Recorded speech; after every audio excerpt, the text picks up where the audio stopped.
Inulan ng kaliwat kanang pambabatiko si Sara Geronimo matapos ang kanyang naging speech sa katatapos lamang na event sa SM Mall of Asia. Sa huling bahagi ng kanyang speech, may isang pahayag na ikinagulat ng marami. Salamat po, iboto niyo po ako sa susunod na eleksyon. Thank you po, thank you. Agad itong umani ng katanungan, lalo na't hindi naman siya isang politiko at wala ring balitang siya ay tatakbo. Ano nga ba ang ibig niyang ipahiwatig sa kanyang sinabi? Para sa ilang netizens, tila may kaugnayan ito kay Vice President Sara Duterte na kapangalan niya.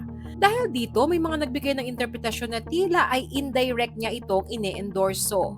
Bunsod nito, hindi napigilan ng ilang kritiko, lalo na ang mga kontra kay Sara Duterte na maglabas ng kanilang saloobin laban sa singer-actress.